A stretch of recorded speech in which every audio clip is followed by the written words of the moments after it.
Sunday, Sunday, Sunday. Good evening, everyone. Welcome to yet another episode of True Story Live, though we're flying with a broken wing tonight.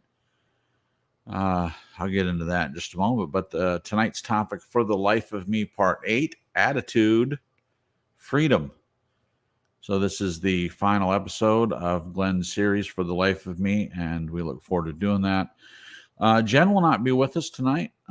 She is sick. It's not COVID or any other kind of variation. How do I know? Not being a medical doctor? Well, I know what a cold looks like, and this is a cold. I'm glad it's not worse, but she will be taking the night off tonight, so we will be without her, unfortunately. But I'm sure she'll be listening, and send prayers her way that she starts to feel better. And we'll have her back next week. Of course, we won't have Glenn next week, I think, and he'll be absent. But Marisa is going to do the write-up next week, I believe, and we will have fun with the three of us. I'm sure he'll return the week after. So a little up and down for this week and next week.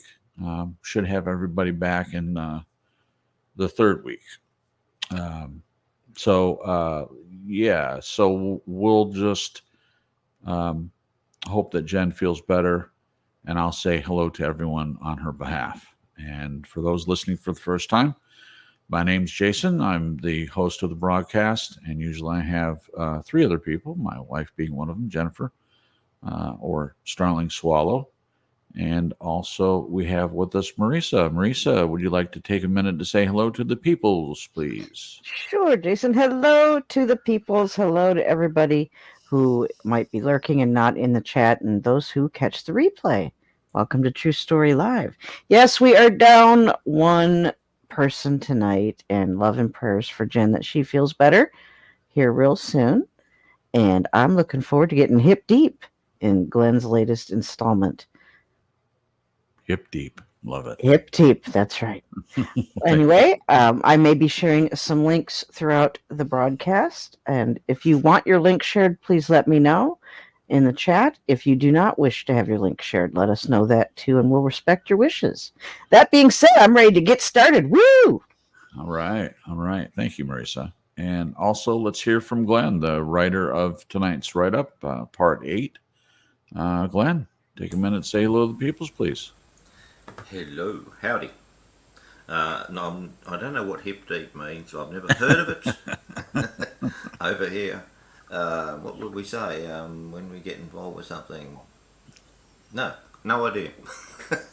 Well, it could be a fishing term. You put your waders on and you go fly fishing. You get in the river or stream and you're hip deep in water, but you have your waders on. Fair enough. That's all not very exciting. I'm sorry, but I'm here anyway. I might have to speak more than usual. I'll have to see. Yeah. That will be revealed. Yeah, we need to pick up the slack a little bit since Jen's not going to be here. So yeah, I hope she gets better soon. Yeah, me too. Thank you. I'm sure she will with you looking after her. Oh, that's nice. I try. I was telling her before the broadcast, and we're just all a little bit more needy when we're sick. Maybe not everyone, but I know I certainly am. I can feel it when I'm not feeling well. I'm just like, oh. Now, some men are real babies when they're sick.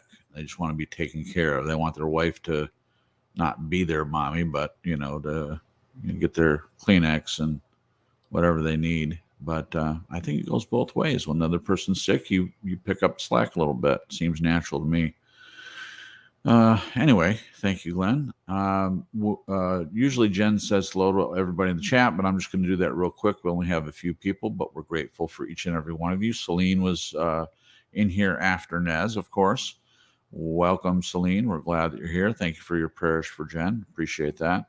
And then Glenn's in the chat as well. We also have Dana, Conscious Evolution Channel. Dana says, my apologies if I don't talk much. My internet is garbage and I'm pickling some eggs. Okay, well, that's okay, Dana. We're glad that you're here, and pickle those eggs. No problem whatsoever. Appreciate that. You don't have to talk at all. We're just happy you're here. And also my friend John Dons. always a man of many words, says hi. Lowercase letters. Hi. Hi, John. He actually is quite a talker. Yeah. He's not afraid to share his opinion with anyone, which I've always appreciated about him. Well, maybe not always. There's always probably a few moments when I wish he would have just had kept his mouth shut. But I'm sure he could say the same thing about me. So there you go. Goes both ways. All right. So we didn't know if we were going to have a show tonight. First, Jen wasn't feeling well. And then a couple hours before the broadcast, we had a huge thunderstorm here in Rock Hill, South Carolina, and we lost power. Now, when I was taking care of Grandma, we lived in a place that had apparently the power that ran to the townhouse in the area that we lived in was on the corner of a road where people constantly slid off the road for some reason and into the pole, and we would lose power for hours and hours and hours. Now, losing power to me is irritating either way, and you certainly realize how much you depend on power when you don't have it. And when the power goes out, the internet goes out, so you don't have that either. And then hope to God your phone's charged. Mine was today, but we're in a place where the cell phone reception is bad. We actually use the internet for any phone calls that we make. Well, no internet. So I couldn't even check on my phone to see, what had happened with the power, or if it was just us, or was it pretty widespread, blah, blah, blah.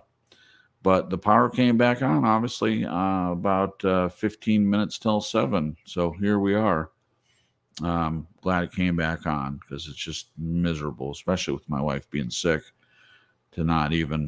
her phone seems to have worked better, at a better connection. She has an iPhone. I just have a measly Android, and it wasn't doing anything. And then I went to go get her some soup. And when I got out of the road, I don't know all the roads yet, and my GPS wouldn't even come up. I know the general area that I was headed, at least. And so, I couldn't even get it on my phone, and I wanted to order the food, and I couldn't get reception to call the folks. And so I stopped by the side of the road and reset my phone, and then it started working, and everything worked out all right. Got back, and here we are. I know everyone wanted to hear about my tale of woe with the power and hilarity ensuing. I said all that to say, thank God that we have power. I mean, the pioneers didn't have power, but they had the mechanisms by which to survive without it. It occurred to me, we don't even have a flashlight. I've got a flashlight on my phone, but no candles or anything like that. We're woefully unprepared to be without power for any length of time. So, all right. Tonight's topic for The Life of Me, Part 8, Attitude, Freedom. Welcome to Part 8, the final episode of For the Life of Me. Over the past 7 shows of this series, we've covered such items as criticism, risk, regret, aloneness, belonging, gratitude, disappointment, things said, things unsaid, and loyalty. Tonight, we tie it all together with attitude. In my opinion, one of the most important and undervalued elements of our personal existence and participation in the world. A positive attitude can make a huge difference to our perspective of life. Hence, this evening's song choice is Freedom by Scott Buckley. He describes this as, quote, an uplifting orchestral track, imbued with ideas of exploration and the pioneering spirit, lots of strings, brass, and choir. Link is in the description. Before we attempt to tie together the themes of this series, what do you think of the following related concepts?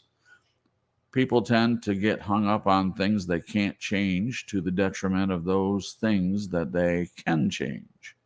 Negative attitude comes about from focusing on those things we cannot change, whereas a positive attitude comes from those things we can change. If you have to question whether you have what you define as freedom, you probably don't have it. Prior to covering those things detailed in parts 1 to 7, by thinking of them in terms of our attitude towards them, One question.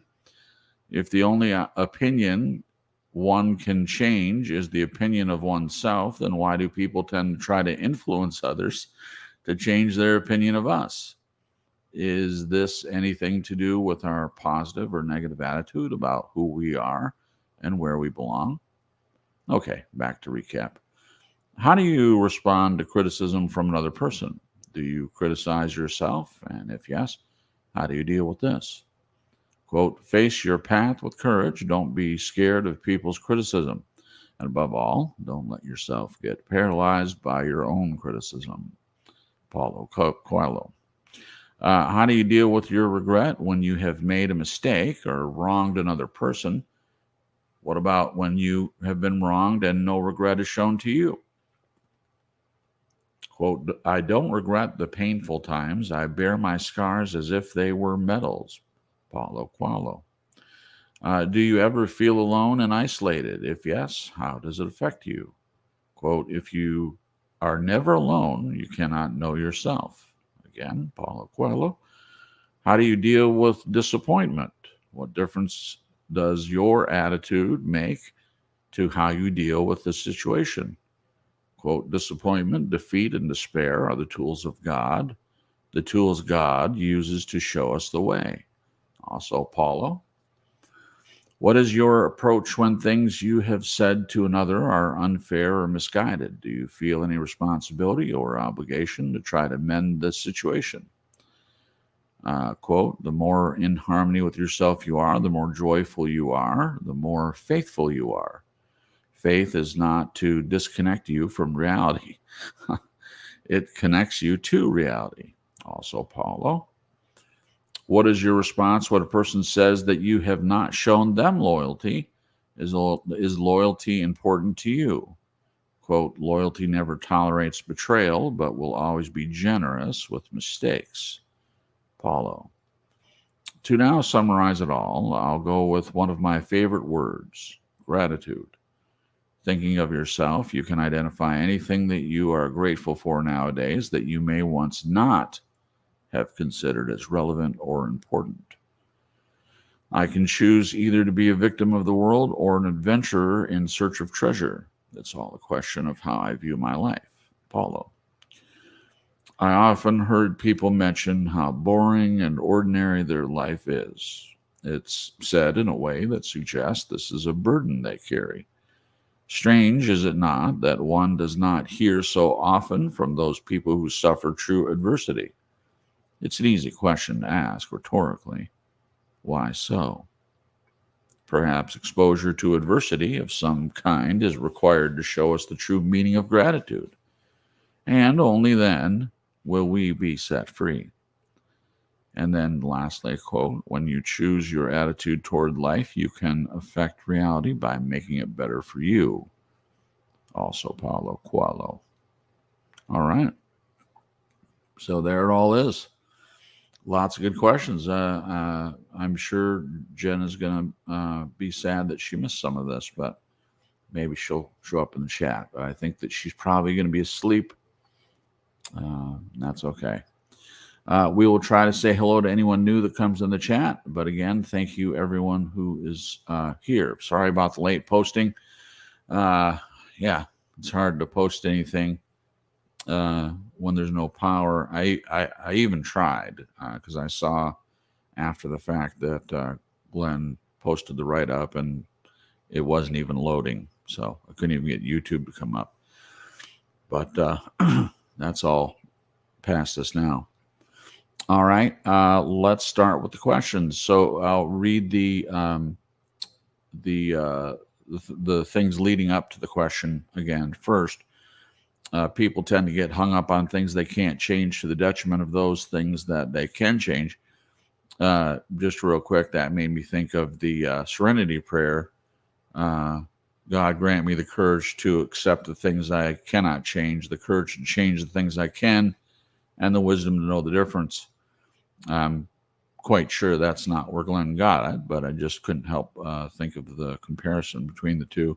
People tend to get hung up on the things they can't change to the detriment of those things that they can change. And that's the point of the prayer, to keep a person in mind of the things that they do have control over, things they can change, and the wisdom to know the difference between those two things, what they can change, what they can't change. It's a fair point. Negative attitude comes about from focusing on those things we cannot change, whereas a positive attitude comes from those things we can change.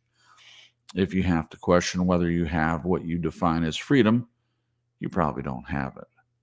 Prior to covering those things detailed in part 1 to 7 by thinking of them in terms of our attitude towards them, one question: if the only opinion one can change is the opinion of oneself, then why do people tend to try to influence others to change their opinion of us?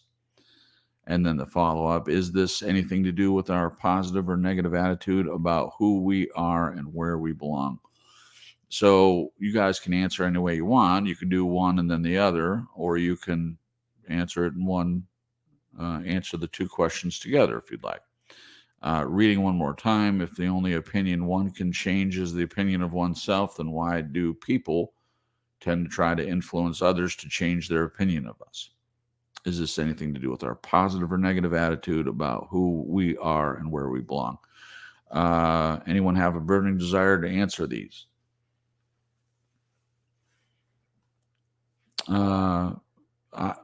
I think that the question nails it right to the wall. The only thing we can change, in my opinion, is my opinion of myself.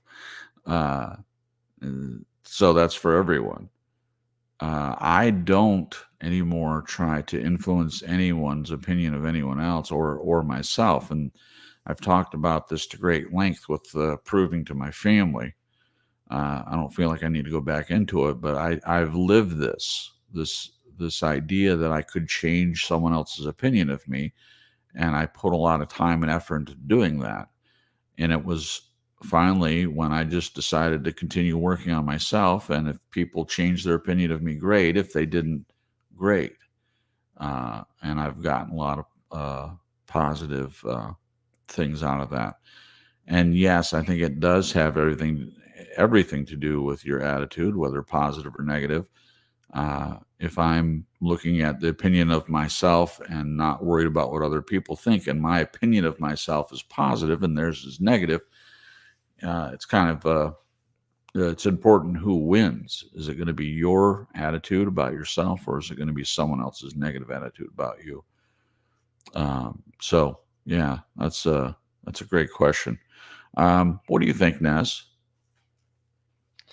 It made me think of when dealing with a narcissist, and you try at first, initially, in my experience, you want to warn other people about the narcissist. You want to share your experiences of what you went through with the narcissist. Sure. Because it's all very painful, and if you're in a place where you can reach out, you're going to reach out.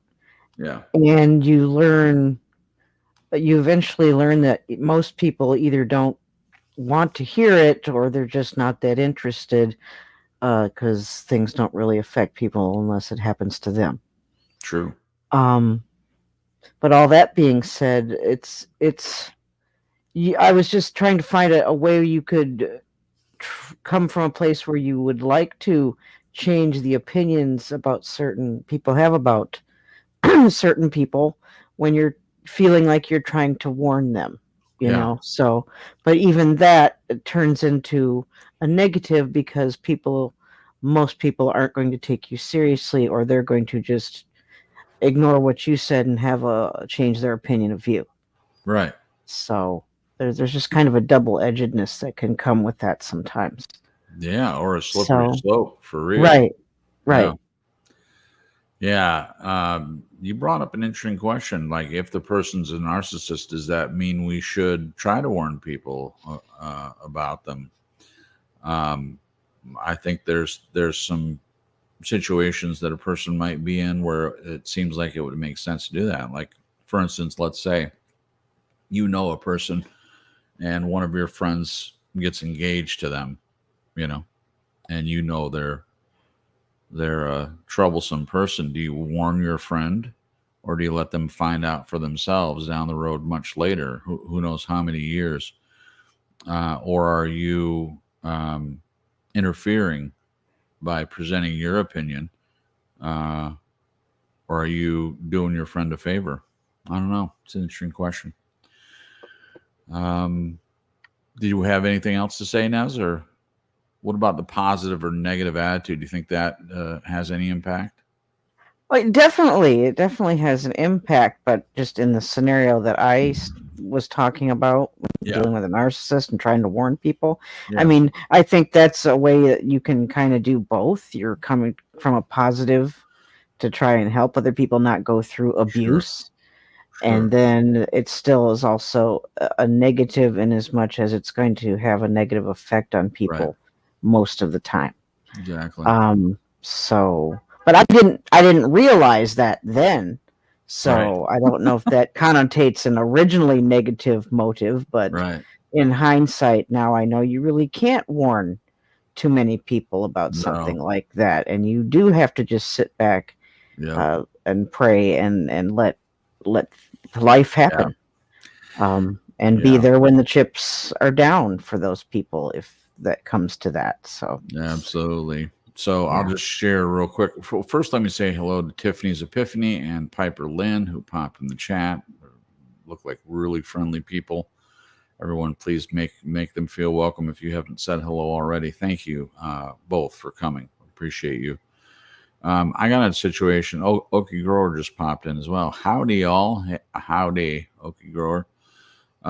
So I had a friend who was dating someone, and they were indeed engaged.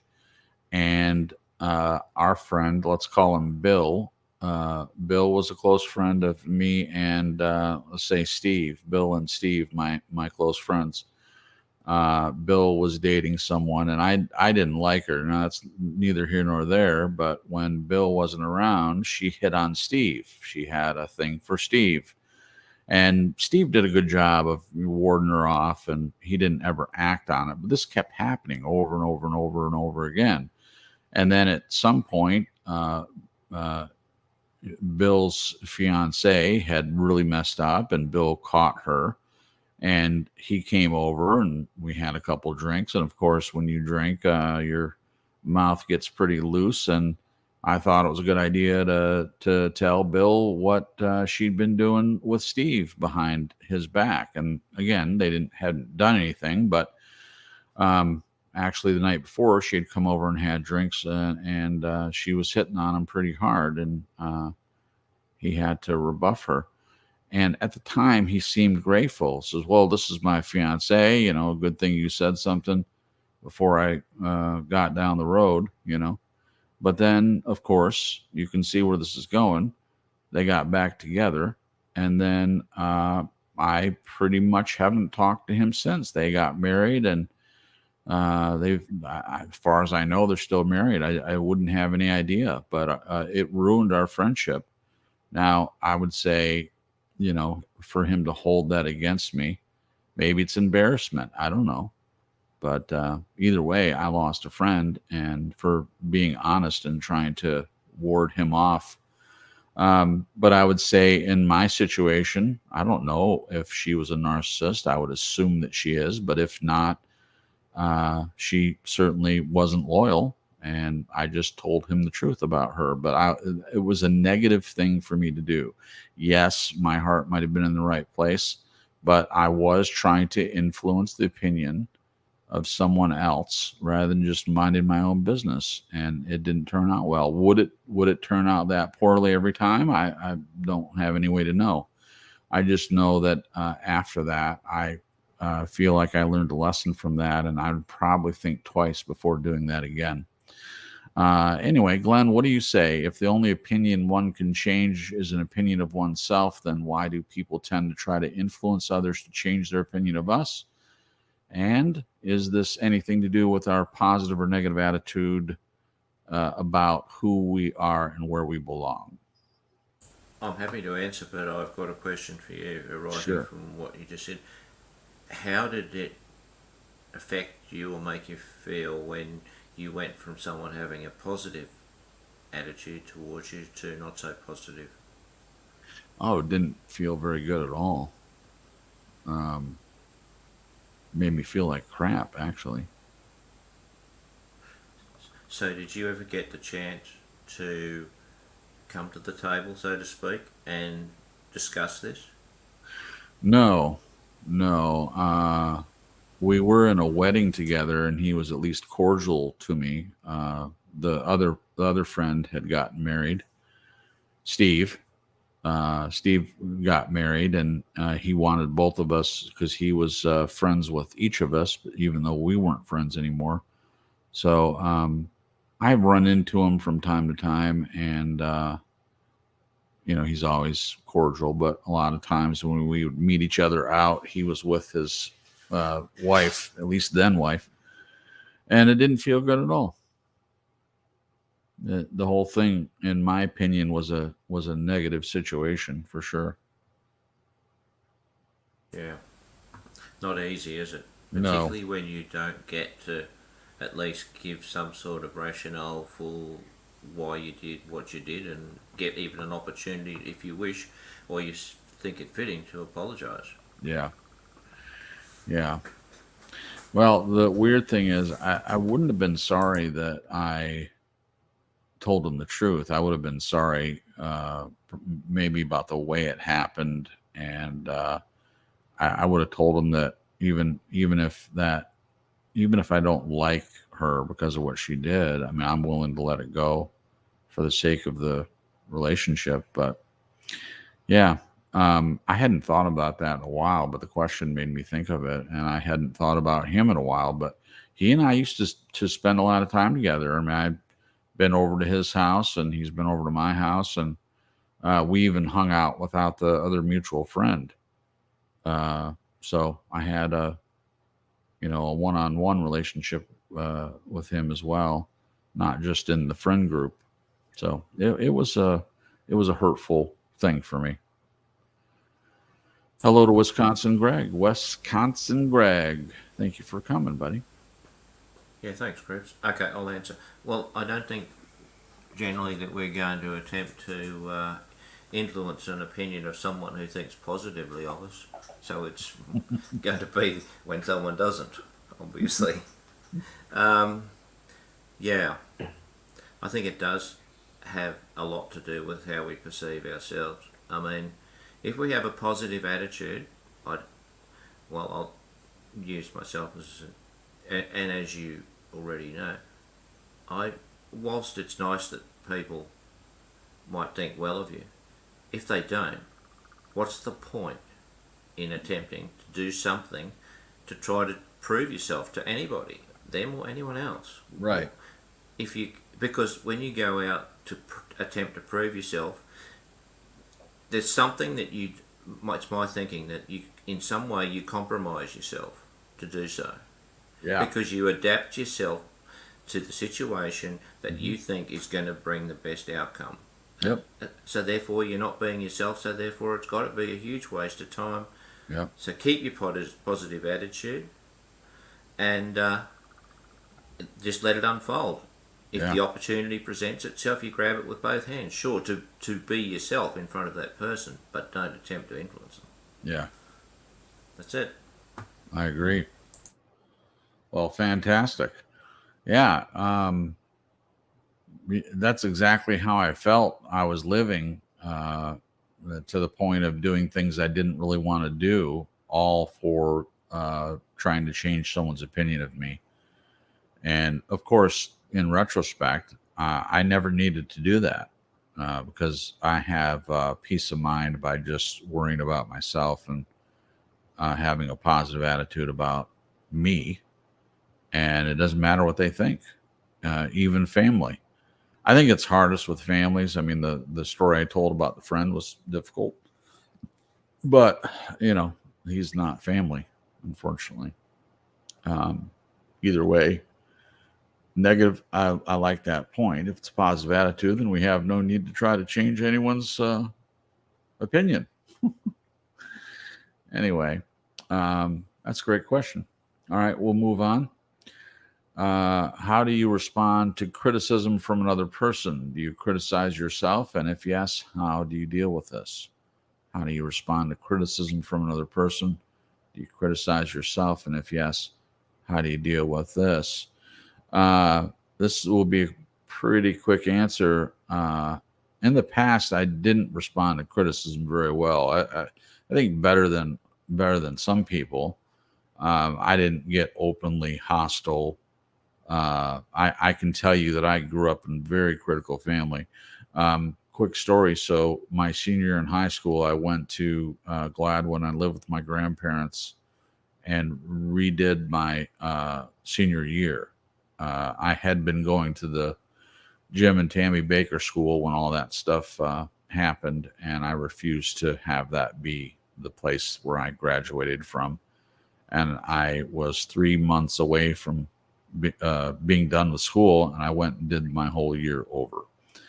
And while I was around my grandparents, I've talked about this before, that I thought the reason why I moved away is because I wanted a break from my who I felt overbearing helicopter parents. And I found out that they still could control me through my grandparents, and I felt like I couldn't get away no matter where I went. Talk about freedom. We're not there yet, but I thought it would be freedom to do it this way and be with my grandparents, who had always treated me better than my parents did. And of course they did. Of course they did. But my mom was still able to try to pull my strings through my grandparents. And so there was no escape. And one of my friends had come to my graduation from this area up to Michigan. And he was just, being who we used to be as friends before I had moved away. And he kept noticing that I was real defensive about everything. And he brought it up to me and said, dude, you're everything I say, you're reacting as if I'm being critical of you or something, and I'm not. And it struck me that I'd been in this place, moved away from my parents who were being critical and controlling. And then I moved thinking it's a safe haven to go stay with my grandparents, who've always treated me well. And then they're being critical by proxy. And I had put up with it for a whole school year. And I was done. I was just done with it. And that's the effect that it has on you, the criticism. So I didn't deal with that very well. And the result of that was for me to be incredibly sensitive and defensive when my friend wasn't at that time trying to do anything to criticize me at all. It builds up and builds up and builds up. And if you don't do something to change it, it can have detrimental effect on you. The other question, do you criticize yourself? I have been very critical of myself, and it's a natural byproduct, in my opinion, of people being critical of you. You either do what the first question said and just work on having a positive attitude about yourself, and then those criticisms don't really get at you, or you let them build up on you and cover you up. And pretty soon they don't need to criticize you anymore. You do that to yourself. And I'm guilty of that. So in the past, I did criticize myself quite often. I dealt with it by continuing to work on my own issues, my own problems, my own growth and recovery. And as I did that, I became less critical of myself, and that's how it resolved. I can't think of a recent time when I've been super critical of myself, but I certainly still have a short fuse with someone being critical of me. I deal with it as an adult now, but I have to say that I pick up on it from 1,000 yards away if someone's being critical. And can't say that I've ever grown to like it when people are like that. I just don't think it has the same effect on me as it used to. What about you, Glenn? Let's ask you about this one. How do you respond to criticism from another person? Do you criticize yourself? And if yes, how do you deal with this? Well, I'm a bit like you. And quite some time ago, I would have, if someone threw out criticism, I would have gone on the defensive and just attempted to justify my position. But over time, I realised this is a total waste of time. Yeah. It's just energy draining, demanding, and it gets you zero anywhere. So, I often think about. I always seem to think about the questions when I actually come to the show. I don't really think about them when I'm writing it, but I do remember something with your mum that it's probably about the last time I can remember really not losing it, but I was pretty annoyed. Right. Yeah, and she said to me, "You are so stupid." Like what? No. Hey, let me finish. Of course. Okay. Well, this is when things between your mum and I were getting pretty serious, and there was marriage was on the table, and she said, I'm just trying to recall it in the best way I can. I thought that you would be sensible enough to come to the conclusion that God and Jesus and all this biblical stuff is real. But now that you haven't, you're just stupid. You're just so stupid. I can't deal with it. I said, well, how do you think I feel? like what in your face, man? Yeah, wow. That's naughty. Yeah, no doubt. So I did react quite negatively. Sure. To that. Okay, well, continuing with that one. If you're back, I think this was the word criticism might have been in the first or second show, but the other word that was associated with that was critique. So I don't criticise myself Right. as such, but I certainly do critique myself. Sure. They're vastly different. And that was... It's amazing the things that stick in your head that after, like, decades even. They're just some things that you just retain for no reason that you can identify. And the one that was really relevant was when I came to the conclusion when your mum had said, will you come to church with me? I think I said this before, but for some reason it's really important because I remembered it. Yeah. And I said, no, I won't. I'll drop you to the front door. Yeah.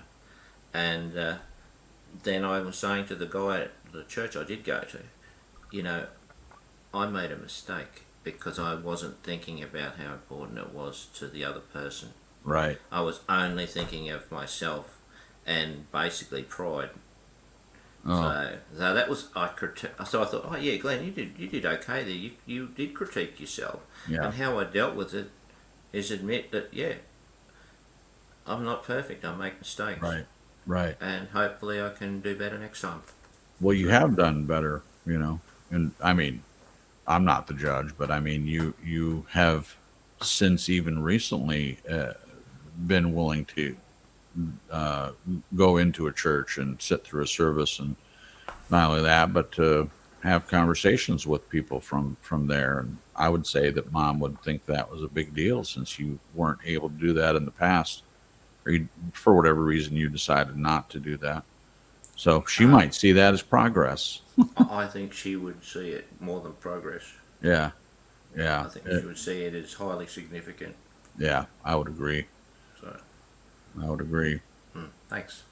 Yeah, absolutely. I'm going to just touch briefly on this, but I ran across a new channel that I really like. It's called Logicked. So it's the word logic spelled out, Logic, IKED, I believe. And it made me think of it, what you're talking about. The mom that said that you were so stupid that she thought that you would get this, that you would come to this realization that God and Jesus were real. And it just made me think of, so this guy reads books by Christians, and he's very polite.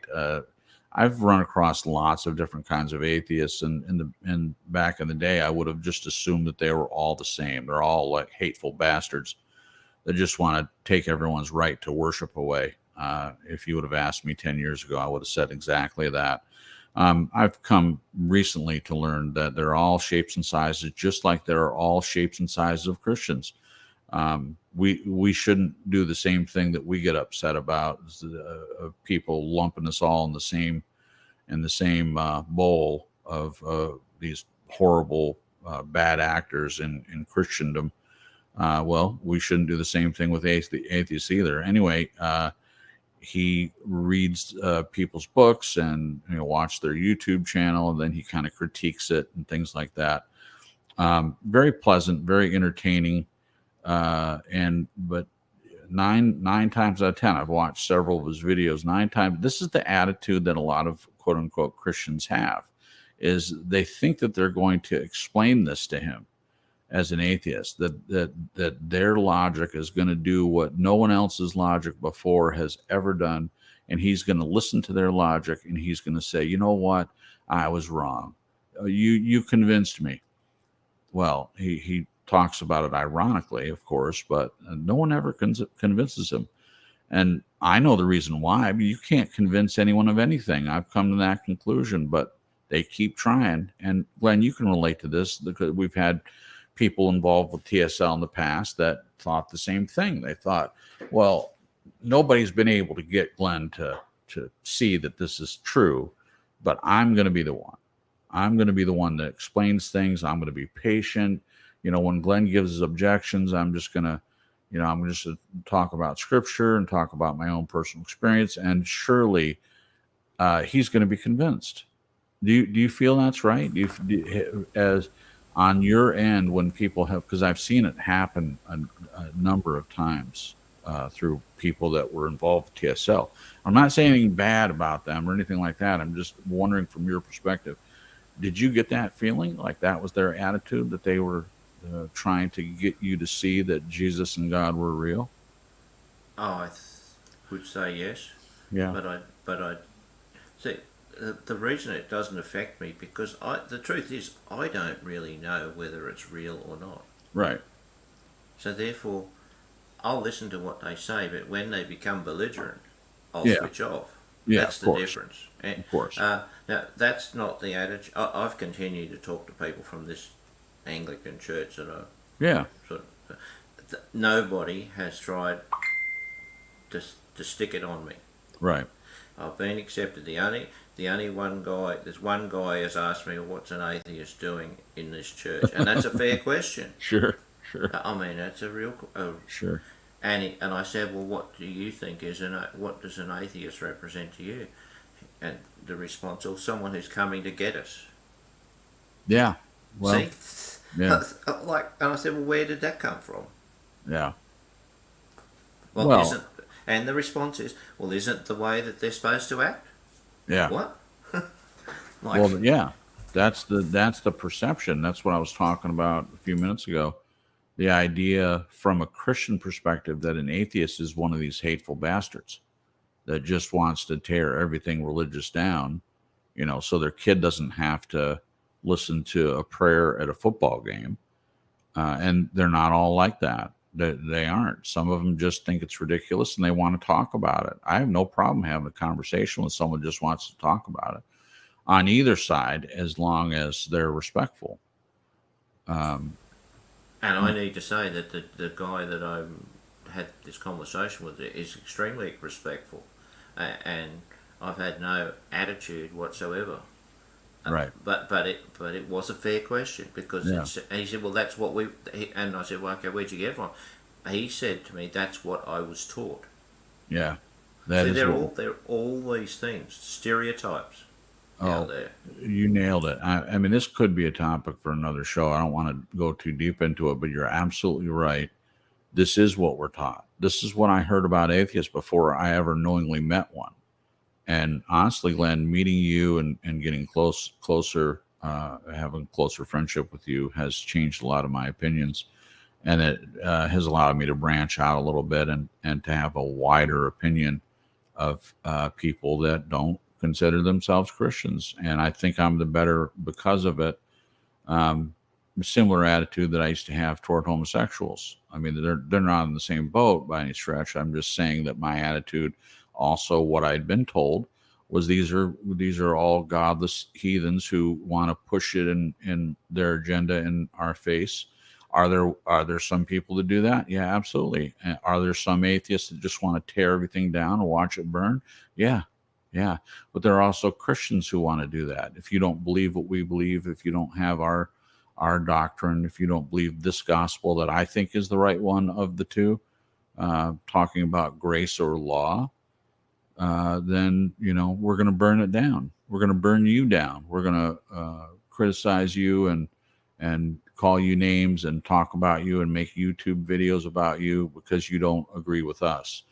And I'm just really tired of it on both sides. Um, I again, the if your model is Jesus, Jesus uh, allowed everyone to have a conversation with him. He spoke to people who were derelict and prostitutes and tax collectors. The only people that he seemed to have any disdain for were the highly religious, the Pharisees and the Sadducees. Everyone else, and I think he even treated them with respect. But you can read the little sarcasm that he would use to talk to them sometimes and use their own words against him. He was brilliant at that.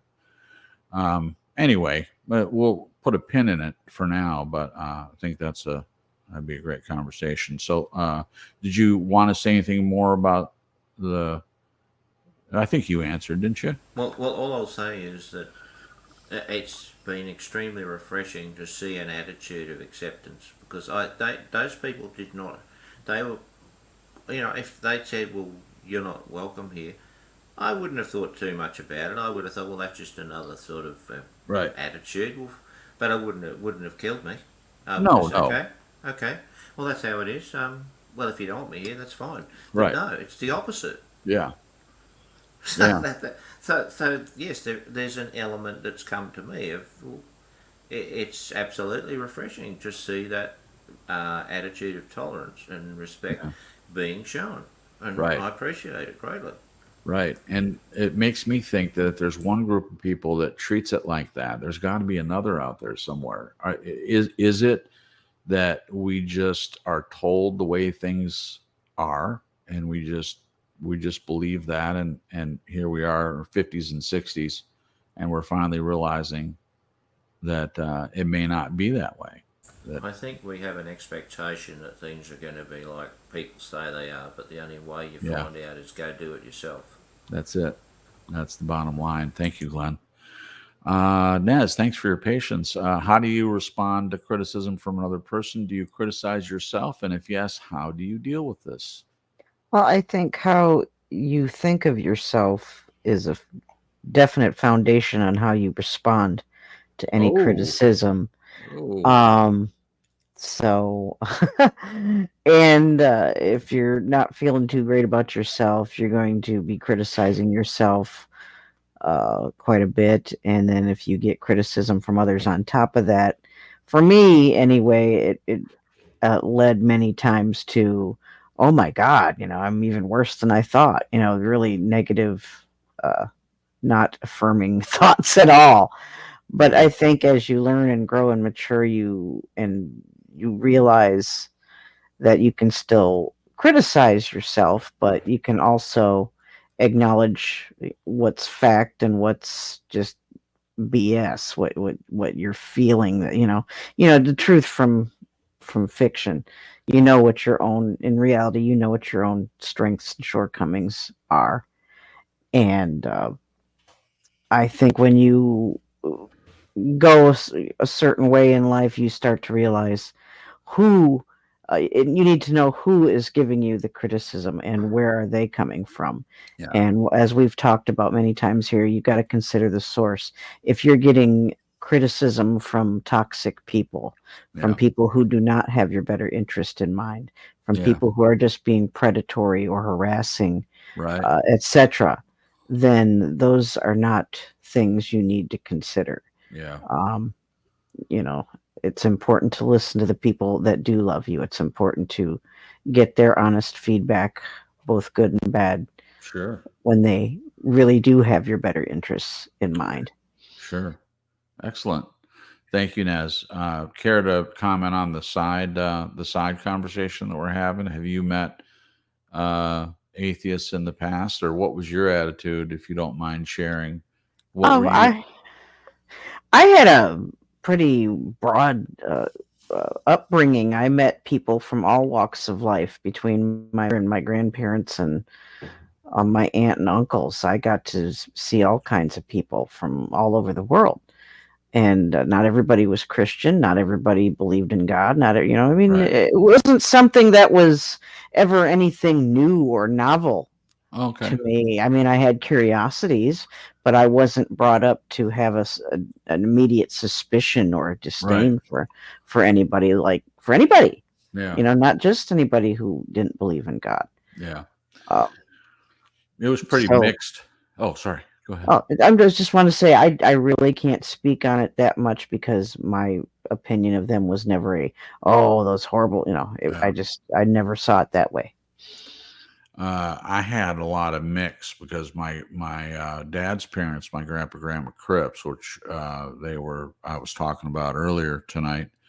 My grandfather, he was very respectful, and his attitude was, well, it's too bad that they're not believers, but he seemed to respect, having fought World War II. He had told stories where he was around all kinds of guys that didn't believe in God, and they used to make fun of him because they found out that he was a quote unquote Christian, and he didn't take part in some of their shenanigans and stuff like that. And so they made fun of him, but they had a lot of respect for him when they were being fired upon by enemy soldiers, and they saw him, do his job. And he even said that some people came to him that had made fun of him after, when they'd had some really close scrapes, and asked him about it and things like that. But and also my grandma was very defensive for other people. If she heard someone make a negative comment about someone that didn't believe, that she was the first one to say, hey, you don't know what they've been through, and you shouldn't be judging people like that. So they had really good hearts. So there was that. And then there were other people in the church that just seemed to do the broad brush painting of everyone into some category, especially with not even just atheism, but New Age. That was a real no-no in the 80s. It was everyone was afraid of anything being too New Age, to the point of ridiculousness. Sometimes, if you read a book that was about angels or something like that, it was just assumed that, oh no, you better be careful, you're turning New Age. Anyway, that's an interesting topic. I might have to do something with that. So I like talking about it. All right. So Paulo's quote before the next question is about courage. Face your path with courage. Don't be scared of people's criticism. And above all, don't let yourself get paralyzed by your own criticism. That's what Paulo has to say. Next part, how do you deal with your regret when you have made a mistake or wronged another person? What about when you have been wronged and no regret is shown to you? Nez, do you want to answer this one first? How do you deal with your regret when you've made a mistake or wronged another person? What about when you've been wronged and no regret is shown to you? Oh boy. All you can do is just sit back and give it all to God. Let it happen the way it happens. Pray about it. Send love to those people involved anyway. Take assessment of yourself to own up to whatever it is you might have said or done wrong or didn't do. And try to make amends if you can, if the opportunity comes along. But for the most part, I think if it's supposed to happen, the opportunity will come along, and you don't have to actively chase someone down to make that happen. Right. And I'm kind of going through some things right now too, and there's really nothing I can do but sit back and pray and leave people be and not try to add any fuel to the fire. And once you discover that someone's opinion of you has changed and not necessarily for the better, and that's a tough blow to take. Sure. And even if that isn't necessarily true, and that's just your perception, because nothing's come to verify that one way or the other. Yeah. It's just a not a fun place to be in. No. And so I'm just trying to look like, okay, damage control myself. Is Yeah. everything okay? I'm just going to chill out, back off, and Yeah. let it be. That's it. That's it. Thank you, Nez. Say hello to Bobby Meyer, who just popped in. Welcome, Bobby. We're glad you're here. Bobby! Bobby. Okay, on this one, how do you deal with your regret when you've made a mistake or wronged another person? I'll answer that one first. I don't deal well with that. I don't like betraying people. I don't like wronging a person. And honestly, this is something I've even had to work through in my relationship with Jen. And the good news is that I know myself pretty well. So when something comes up that I know I need to work on, I do, as Glenn says, hold my hand up and admit it.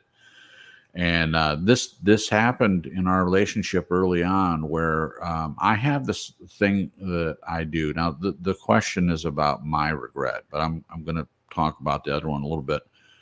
If I feel I'm being accused of something I didn't do, I get very defensive, and it doesn't allow me to see the point that's being made right away. Now, the good news is that I'm at the point in my recovery and my growth that I will go and think about it, even if I'm upset, even if I feel like I didn't do anything wrong and I'm being blamed for something. I will go and think about it, and what I do is process. That's the buzzword that I learned from my mother. I need to process this, and it's in books, and there are people that take a long time to process, and people that take a short time to process, and there's people who don't process anything. And I'm usually a short-term processor. It doesn't take me very long to do it, but at least I do it.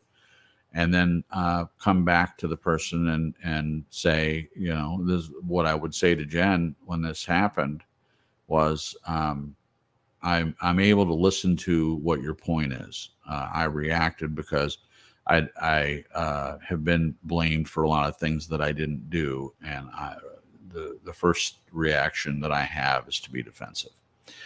And I've come a long way with that. But so when I wrong someone else, I hope that I quickly go and as much as I can make amends. And if they don't want to be forgiving, there's nothing I can do about that. But I have to be the one to take responsibility for something I feel like I've done. But the reason I told the story that I just told is because I'm also a person that wants to be able to apologize for something that I didn't do. And that is antithetical to logic. It doesn't seem like you should have to do that, in a healthy relationship. Well, to me, it's not just about being healthy. I've always said that it doesn't matter if you're responsible for doing something. It only matters is what is your relationship to that person. And to me, it's worth it to talk it through. If someone feels like I did something, whether I meant to or not, I still have to take responsibility for the fact that it hurt their feelings. So in the past, when someone wronged me, I spent a lot of time stewing this place thinking that they were thinking about it. I'd be in this place, oh, they wronged me, and I can't wait until I get to tell them what they did. And then I'd run into them, and I'd be all acting like, okay, I'm ready for my apology. And they're like, they didn't even think about it. They didn't even know that they did anything. So all that wasted time, I'm stewing in my own emotional juices, and they don't even know what they did. So I quit doing that. Generally the way I handle it now, if I feel like someone wrongs me, I go to them and say, hey, I didn't like that you said this. And take responsibility or not, I'm just letting you know that this happened. And fortunately, I'm surrounded by healthier people now. So they might say, well, I didn't intend to do that, but I see where that might have hurt your feelings or whatever, and I'll do better in the future. And then we move on. If they don't do that, I've already moved on anyway. So I hope in that rambling mess I answered those two questions. Glenn, what do you think? How do you deal with your regret when you've made a mistake or wronged another person? What about when you have been wronged and no regret is shown to you? Okay, well, answer the first one. Yeah, I'm going to go with your mum because, and just expand a little bit on what you said and trying to fill up some time because Jen's piked off. Yeah. No, I hope you're okay, Jen. Having a relationship with a relationship therapist tends to get you called out quite a lot. Yeah. Yeah. And I do remember this. We had just so many discussions and talks about behaviour, and it's Yeah. quite fascinating. And one of the things that really hit home was pretty much what you said, but when I would say, well, I might say, let's just take hypothetical, you know, I said this to someone, but I didn't mean it. Right. I didn't mean to say, or, I didn't do it intentionally, I didn't mean Right. it. And she said, you get real, buddy. Or she never called me buddy, probably something else. That probably I can't Yeah. say on the show Right. at the time. Right. But basically, she said, you got to get real. You got to not think about what comes from you. You got to think how the other person takes it. Whatever Right. is their truth, that's what you have to deal with. Their Yep. truth. Yep. And I thought, that is brilliant because Yeah. throw yourself out the window, and if even if you initially don't regret it, what you've done because you never intended to or wasn't Right. deliberate, etc., it still makes a huge difference to the other person. Yep. So I believe you should make every attempt Yeah. to express remorse or Yeah. regret or apology. Yep. Yeah, I think it makes a huge difference to both of you. Sure. Oh, Sure. so, Thank you. Glenn. yeah, thank you. Thanks to your mum. Yeah. Absolutely. She's still a huge influence. So, Well. Yeah. do you want to say something there? Well, yeah, I do, and I also want to say, in a relationship with someone that's in therapy or whatever, but also if your mom's a therapist, yeah. So yeah, I had that same thing, even though it was a very different relationship than what you had with her. It certainly you understand that the same thing happened to me. She didn't cop anything at all. Yes, true. When you're with someone who sees every piece of what's in front of her in terms of therapy, it's like a processing factory with every time you're in a situation. You can see it. I could see her head going around. What's the worst part of this? I do it now. Yeah. Right. So, I tend to do it. Yeah. It's automatic. Right. You're looking for this kind of stuff, behaviour and attitude, Right. approach, whatever. Anyway, Yeah. that's another story. What about when you've been wronged and no regret? Well, okay, move on. What can I Yeah. do about it? Nothing. No, I have no power here. Right. And I'm certainly not going to chase someone and say, well, you owe me. Forget that. That's a waste of time too. Yeah. No. Just let it go. It is Yeah. what it is, but I won't forget it. Yeah. So, Thanks, Glenn. Thank you. Say hello to Bubba News. Bubba News says 6 of the most important words in the world. Quote, I was wrong. Please forgive me. End quote. Will break down walls of hurt and pain. Love it. Yeah, I agree. Thank you, Bubba News. Glad you're here too, by the way. All right. Another quote from Paulo. I don't regret the painful times. I bear my scars as if they were medals. Paulo. Next question. Do you feel alone and isolated? If yes, how does it affect you? Do you feel alone and isolated? I'll go first. No, not at all. But I had an interesting thing. Whenever Jen goes away, I find it very interesting how it feels for me. And I was sharing this with her earlier. Now, keep in mind that before I met Jen, I mean, I was married for a short time to someone else. Talked about that quite often. Comes up with doing these shows. It comes up with a lot of the topics we're dealing with, of course.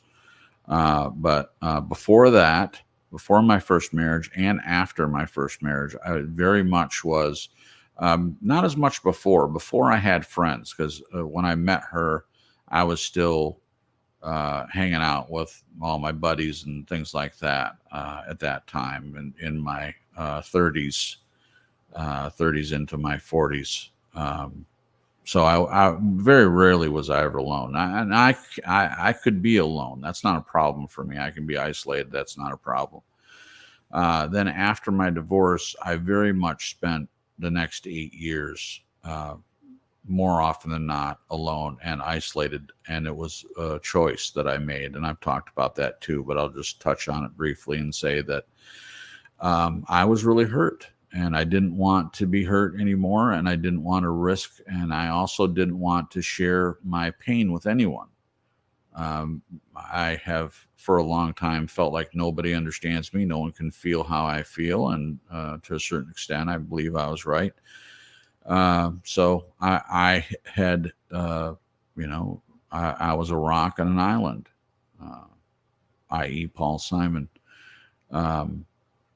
And a rock feels no pain and an island never cries, he says. And of course, he's being ironic because it's not true. But you have the impression of that if you're alone and you're isolated, then no one can hurt you. You might still be hurt, but not again. And so, do I ever feel alone and isolated? Yes, I have spent a lot of time in both of those places in the past. So when Jen goes away, having spent all that time by myself, I find that I am a domesticated male now. I don't like it when she goes away. I don't, and that's okay with me. I don't have to be all macho and go, oh, I'm going to do things while she's gone, or oh, finally I get my alone time. No, I don't need to be alone. I don't need to be isolated. I have someone that loves me, and by God's grace, that is something that I'm able to enjoy for as long as I live, and as long as she lives. We're going to be able to enjoy that. And when she goes away, I feel it. I really do, and I don't sleep as well, which is interesting.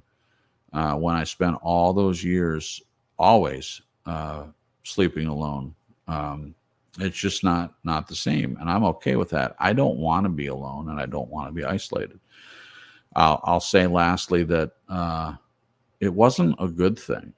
I'm not talking about this. It was what I thought I needed, but looking back at it, being alone, a person being isolated and alone, isn't good. They may not be hurt by other people, but I believe we're made to be social beings. I believe that we're made to communicate and to be in relationship and things like that. And it's better to be alone if you're going to be with someone abusive, of course, but find someone that's not abusive, and hopefully don't isolate yourself and be alone. It affected me in that, as I stated, I didn't want to be hurt, and I thought I wouldn't be hurt, but I spent too much time, in my opinion, being in that place and not sharing my social proclivities. I'm a social guy.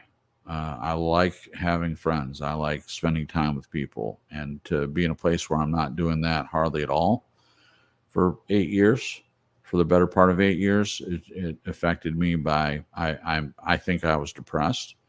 I think that I wasn't fully me, and it wasn't a good thing. Naz, what do you think? Do you ever feel alone and isolated? If yes, how does it affect you? Well, you said something about better alone than in a situation of abuse, Right. and that's pretty much where I'm at. It's gone from feeling comfortable to hang out with other people and to even think about dating other guys and stuff like that. And Yeah. it's just, the last many years, I've just backed off of all of that. I'm I've had to go into, a defensive stance. It's Yeah. just me and my daughter, and her dad will come by every once in a while, but it's just us. Yeah.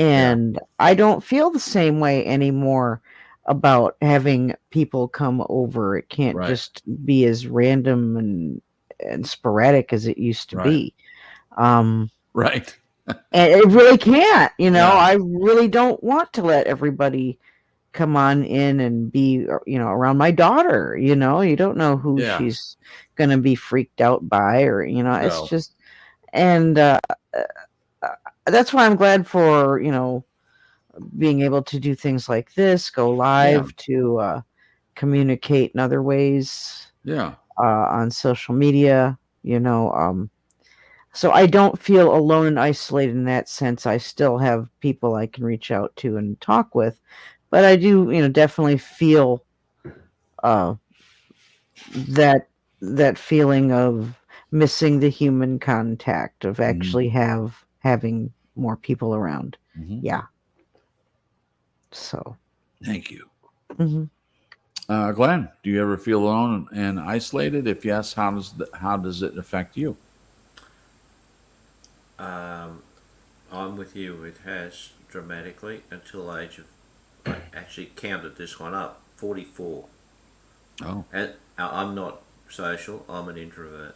right. So therefore, I found until that time, I just was incredibly lonely without a place that I felt that I fitted into the world. Right. Uh, I didn't feel peaceful. Yeah. It's like there's always an edge to everything. I can't sort of find that place where I can just feel like I belong somewhere. Yeah. Wow. Uh, but that all changed, and it's very interesting how it did change. But I think when you get an experience that you can give 100% of yourself to another person and they Yeah. reciprocate to you, it changes everything. Oh my gosh. And then to have that person respect your need for solitude and the Yeah. value you place upon it, it's just like a gift. That's a gift from heaven, you Yep. know. Yep. So Yeah. and then you find that peace that just came automatically. I didn't have to look for it. It all just unfolded and it stayed that way. Yeah. Beautiful. So that's the first. Now, how does it affect you? Well, I think it affected me profoundly in both ways, on both sides of that equation, and how it can change overnight. So, is amazing. Yeah. You never know what might be open. Yeah. Yeah, so you mean you never know unless you just take what comes, and then one day you get hit with it, and you go, "What? That's it. Where did that come from?" Yeah. And you grab it with both hands, Yeah. for sure. Exactly. So, yeah, Exactly. Very much. Thank you, Glenn. thank you. Very much case in point. I've talked about this, that right before my mom died. I mean, it was literally 2 days before my mom died, and I had that dark night of the soul, so to speak, where I was crying on my knees and praying that God would do something to change how I was feeling. Now, this is after all this isolation, so no, it wasn't good for me, and I didn't feel like I had anything worth living for. Now, I wasn't suicidal. There's a difference between being suicidal and not having anything that you think is worth living for. Those are two, in my opinion, very different things. Now, one can lead to the other, I'm sure. And some people are suicidal and they might have a great life. It's just something else that's eating at them that they can't contend with. By the way, this isn't any kind of weird disclaimer or anything, but always, always, always, if you are suicidal, please reach out to someone. There are people waiting, suicide prevention hotline. Um, it's never a good thing. It causes more problems. Someone out there cares about you. There's a put that in there. But anyway, it felt like it was literally overnight. That's what made me think of it, was what you said, Glenn. And was I seeking it? No, I just asked. I knew how I felt. And I didn't want to feel that way anymore. And I hate that it took my mom dying to change the life that I was in, but it did. I mean, shortly after that, I started taking care of grandma and had more time, and the relationship with Glenn, and then Jen comes along, and yada yada, and now here's Marisa, and other people have come and gone. I really believe that some people come along into your life for a short time. They're a player in your story, and you're a player in their story, but they may not continue down the road with you, but it's still important. And so it definitely can change. Whatever you're facing, it can change in a heartbeat. Both good things and bad things can happen and change things very, very quickly. So if you've had a lot of bad things happen, it just seems like it's one thing after another. That's really, I spent a lot of time in my life feeling that way, and it can change for the good. And I liked what you said, Glenn, and I agree with you completely. You find one person that knows you and loves you for who you are, and you love them, and it changes everything. It doesn't have to be a romantic relationship. Just be a friend that you can really be yourself in front of. And once you taste that, this is what I find hard. Once you taste that and you feel what you're like when you're around a person like that, everything else pales in comparison, and you want to have all your relationships be like that, and you just can't. I mean, maybe someone out there can. I haven't found that to be true, but I do have more friends like that now than I used to. And so I look for people that I think are going to be like that. And I'm just open to it. I'm not seeking it, but I'm open to it. I remain open to it. And I hope for more. I hope to meet more people that are wanting to get to know me and let me know them, because it changes everything, like Glenn said. All right. Paulo's next quote: if you are never alone, you cannot know yourself. If you are never alone, you cannot know yourself. That's a great quote. Next question: how do you deal with disappointment? What difference does your attitude make to how you deal with this situation? I'm going to ask Nez first on this one instead of me going first. How do you deal with disappointment is the first part. And then Glenn says, what difference does your attitude make to how you deal with the situation?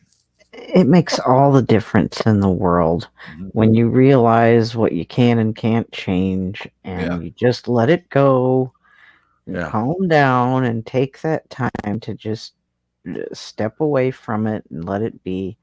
It really does make everything so much easier. Yeah. I'm not saying not painful. It can be very painful, but it's a lot easier to take if you're not stressing about it, if you're not getting your blood pressure up over it, or et cetera, et cetera. Yeah. So, and as a Christian, you really have to decide, do I trust God or do I not trust God? And if I trust God, then it's going to be okay if I put that in God's hands and back up. Yeah. So beautiful. Thank you, Nez. Glenn, how about you on this one? How do you deal with disappointment? What difference does your attitude make to how you deal with the situation? Yeah, I'm with Nez. It makes every difference. I relate this one to, I've owned quite a few racehorses in my time, and if you drive for 8 hours to see your horse race, and you back it, and it goes like a dromedary, it's a very, very long drive home compared with whether the horse wins and you got a bag full of cash. Right. It's always better with the bag full of cash. That's it, isn't it? It can be very debilitating, but then after you've done it a lot, you realise that you don't get as pissed off and emotional about it as you used to. It doesn't really. You come to realise it's not going to change your life. Right. It feels bad in the moment, but you'll get Yeah. over it. So Right. why do that? Just try to move on, Yeah. but you still feel like crap. Right. Exactly. Yeah, Exactly. so you just got to deal with it. Yeah. Thanks, Glenn. Thanks. Yeah. So the disappointment, my gosh. I the first. I know there were disappointments before this. There certainly were after, but the first disappointment I remember feeling that really impacted me was my mom had this habit of saying, "Hey, we're going to go somewhere today. This is a good idea." And then she'd get on the phone and talk to her friends, and the time would go by, and then it would be too late. But this one particular time, I loved being in the water when I was a kid, and I loved water slides. And they had one not too far from our house, and we'd gone a few times. And she had said, "Hey, this is during the summer. We were out of school," and she said, "Oh, I got an idea. Why don't we go to the water slide today?" Well, that's all she needed to say. So I walked around in my bathing suit with my towel on my shoulder, waiting to go to the water slides. Well, she got on the phone with a friend, and time goes by, and I kept asking her, like, when are we going to go? Come on, Mom, And she finally got to the point where she said, "If you ask me one more time, we're not going." Well, we didn't end up going anyway, but not because of that, because the whole day was done, and she made choices to talk to her friends on the phone and instead of doing what she said she was going to do. The disappointment of that, it's the story of my life. It really is. That feeling that I had when it started to come up in the past was debilitating to me. I did not deal well with disappointment, and I reacted violently to being disappointed like that. Now, it was mostly related to people saying they were going to do something and then not ending up doing it. That's at the core of it, but still, it's this disappointment. Now, what changed? Did disappointment stop happening? No, disappointment still happened. In fact, one happened this week. So, at my job, I work a week from home and a week in the office. Everyone does.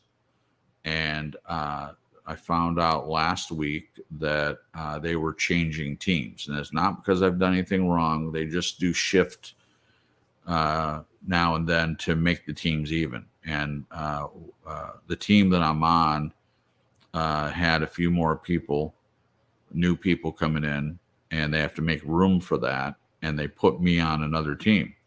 Now, the good news is the team that I'm on was the other hiring manager that I met that first day when I did the interview, Tiana and Erica, and I went on Erica's team.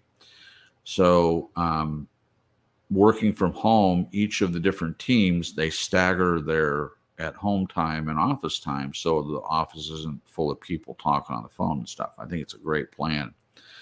And I was told that because they were changing teams, it just so happened that the week I was at home, this upcoming week, and then because I changed teams at the beginning of September, which falls on a Friday, that team is home the week after. So I would get 2 weeks back to back of working from home, which, by the way, I love.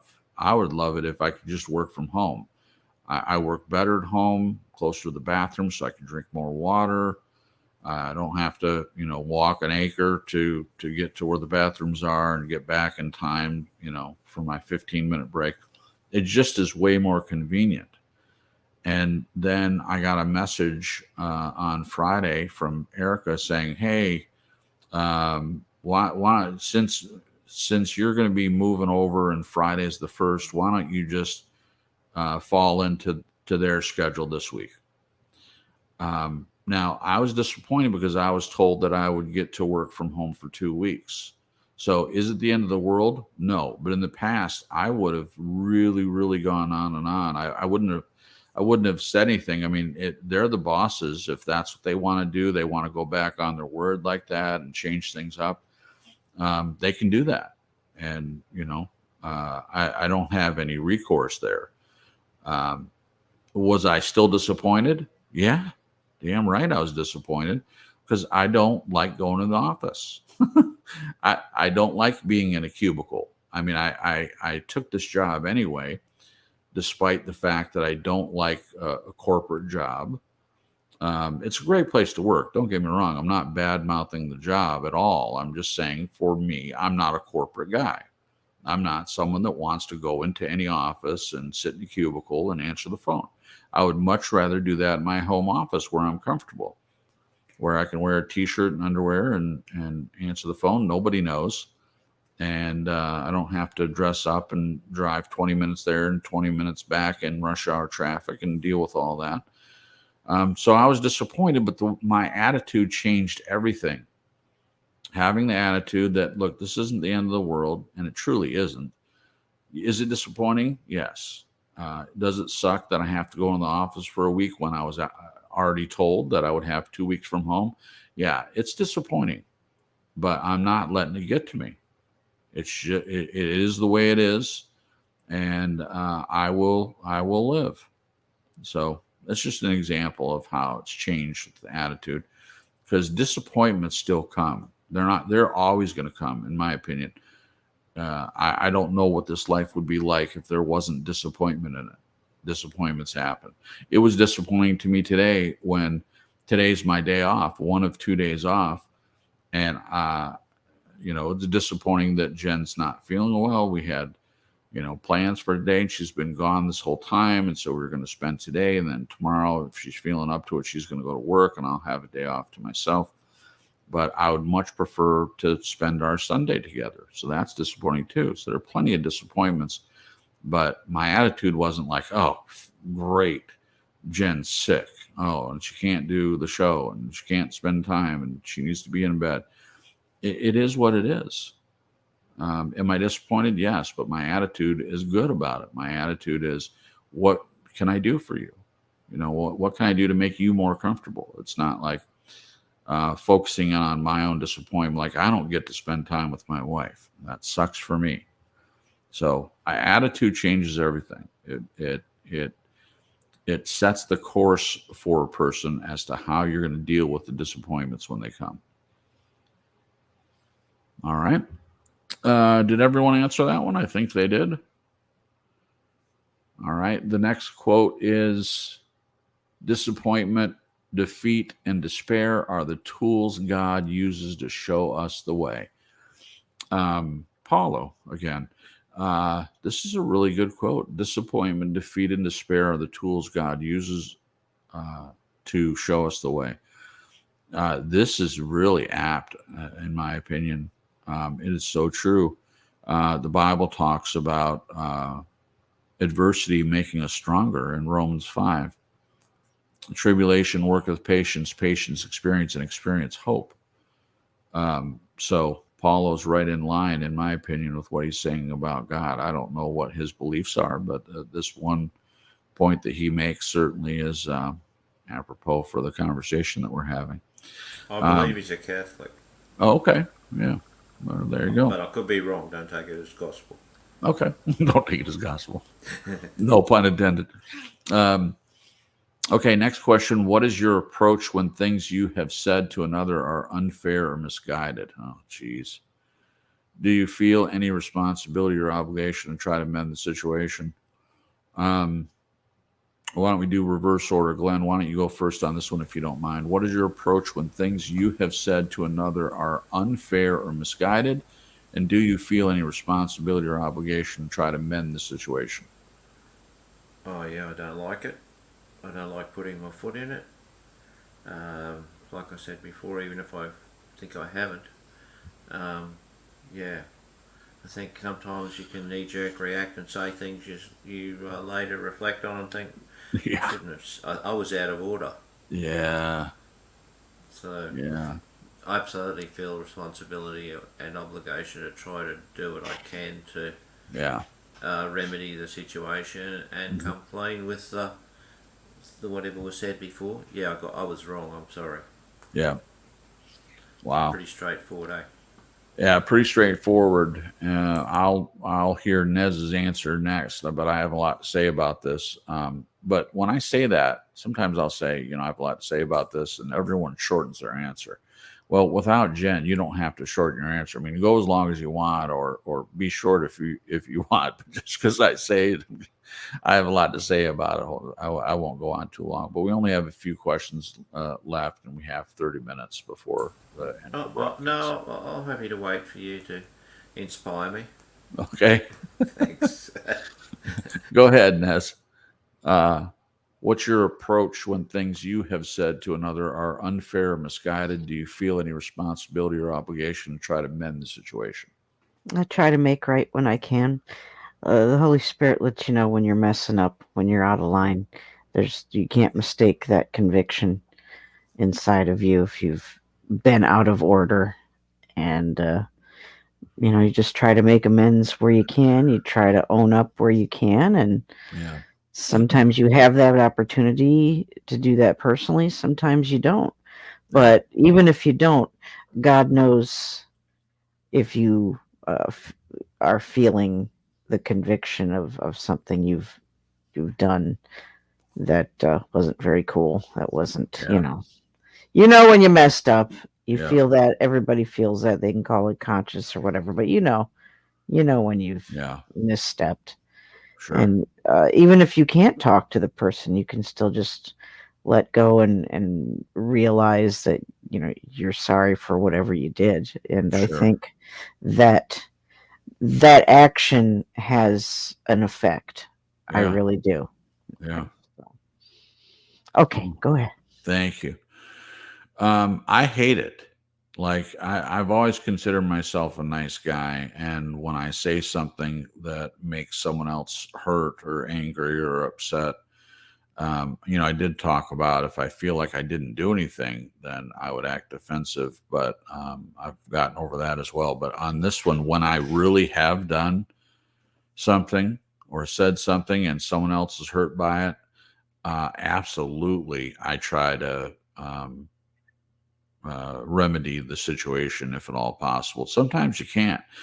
Sometimes you say the wrong thing and someone's just done. Now, I'm not like that. I can't just switch my feelings for someone off like a light switch if they say something hurtful.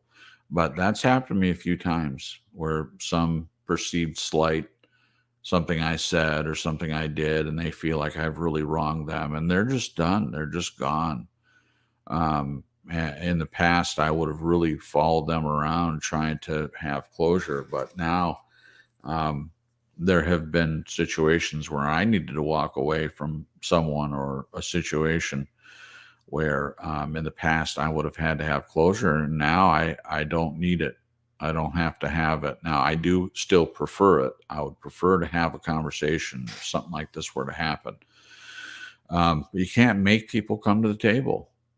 You can wish that they would, wish that they would have the conversation, wish you had a chance to make up for things or at least say, hey, I'm sorry I hurt your feelings, or I'm sorry I made you angry. Um, what can I do to make it up to you?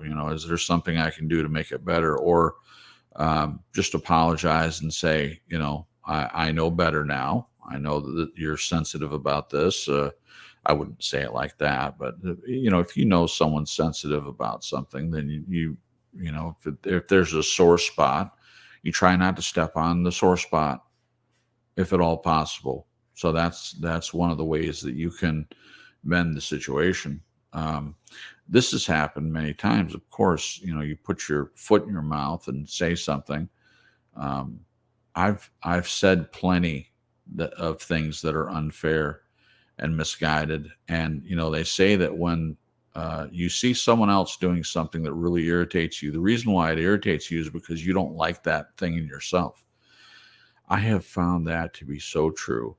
So the thing that irritates me the most, mostly you guys hear me talk a lot about so-called Christians saying hurtful things. Now, I haven't always said hurtful things, but I thought them, and that's just as bad. It's just as bad, in my opinion. And I have made up for that in my own mind by being more understanding of people and not judging them. But I still remember the times that I was in my head judging and being unfair to a person and not letting them be who they are. And I still react to that more than most things. That and betrayal. Now, betrayal, I'm not reacting to because I've done that. I'm not saying I've never done it, but it's just something that I don't like. I don't like being betrayed. I don't like seeing someone else go through a betrayal.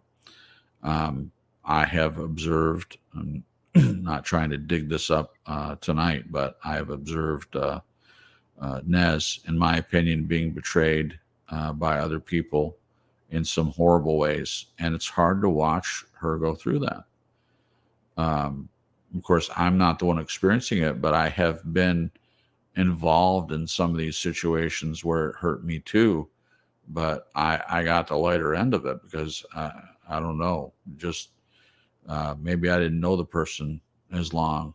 But it's always hard when this happens, and it's hard to watch someone else go through it too. So anyway, I do feel responsibility to mend the situation. I do whenever possible, whenever I'm able to do that. All right. The next quote, the more in harmony with yourself you are, the more joyful you are, and the more faithful you are. Faith is not to disconnect you from reality. It connects you to reality. This is my favorite quote of these tonight. The last part of this, faith is not to disconnect you from reality. It connects you to reality. I think people have the idea sometimes that faith is just, it's believing in things unseen. Sure. The Bible describes it as that. It doesn't mean that God doesn't give us an internal reality. We don't, to say that you have faith, but to be out of reality means that something's out of balance. You can have faith and have it be based in reality and not have a faith that's out there, grabbing at straws and stuff.